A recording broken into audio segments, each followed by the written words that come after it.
പൂമാരുതൻ തെയ്യത്തിന്റെ പരിച കൊണ്ടുള്ള തട്ടേറ്റ് യുവാവ് ബോധരഹിതനായി. കാസർഗോഡ് നീലേശ്വരം പള്ളിക്കര പാലാരെ കീഴിൽ ശ്രീ വിഷ്ണുമൂർത്തി ക്ഷേത്രത്തിലെ തെയ്യം വെള്ളാട്ടത്തിനിടെയായിരുന്നു സംഭവം. പ്രദേശവാസിയായ മനു എന്ന യുവാവാണ് അപ്രതീക്ഷിതമായി പരിച കൊണ്ടുള്ള തട്ടേറ്റ് ബോധരഹിതനായി വീണത്. ഈ സംഭവത്തിന്റെ ദൃശ്യങ്ങൾ പുറത്തു വന്നിട്ടുണ്ട്. Bhima jewellery, press club junction, Kasaragod. Kasaragod Nileshwaram Pallikkara പാലാരെ കീഴിൽ ശ്രീ വിഷ്ണുമൂർത്തി ക്ഷേത്രത്തിലെ പൂമാരുതൻ ദൈവത്തിന്റെ വെള്ളാട്ടത്തിനിടെയാണ് തെയ്യത്തിന്റെ പരിച കൊണ്ടുള്ള തട്ടേറ്റ് യുവാവ് ബോധരഹിതനായി വീണ സംഭവമുണ്ടായത്.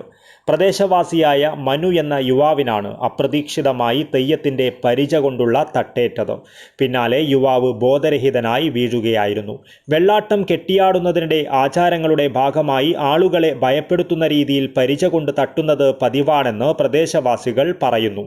എന്നാൽ വെള്ളാട്ടം കെട്ടിയാടിയിരുന്ന വ്യക്തിയുടെ കയ്യിലുണ്ടായിരുന്ന മരത്തിന്റെ പരിച തലയിലിടിച്ചതിനെ തുടർന്ന് മനു നിലത്ത് വീണ് അബോധാവസ്ഥയിലാവുകയായിരുന്നു. ഉടൻ തന്നെ സമീപത്തുണ്ടായിരുന്ന ആളുകൾ ഇടപെട്ട് വെള്ളാട്ടം നിർത്തിവെപ്പിച്ചു. അപകടം നടന്ന ഉടൻ തന്നെ മനുവിനെ സമീപത്തെ ആശുപത്രിയിൽ എത്തിക്കുകയും പ്രാഥമിക ചികിത്സ നൽകുകയും ചെയ്തു.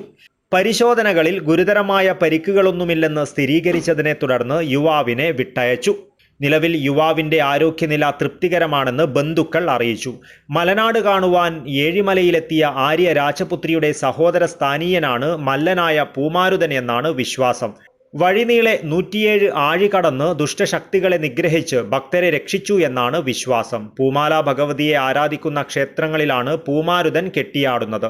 കണ്ണൂർ, കാസർഗോഡ് ജില്ലകളിലെ ക്ഷേത്രങ്ങളിൽ പ്രധാനമായും പൂമാല ഭഗവതിയെ ആരാധിക്കുന്നിടത്ത് പൂമാരുതൻ കെട്ടിയാടാറുണ്ട്. പൂമാല ഭഗവതിക്ക് പൂ പറിക്കുവാൻ സഹായിച്ച വായുരൂപം ധരിച്ച മല്ലന് പൂമാരുതൻ എന്ന് പേര് നൽകി ഭഗവതി സഹോദരനായി സ്വീകരിച്ചു. പിന്നീട് അവർ ഒരുമിച്ചാണ് മലനാട്ടിലേക്ക് യാത്ര ചെയ്തതെന്നും വിശ്വാസമുണ്ട്.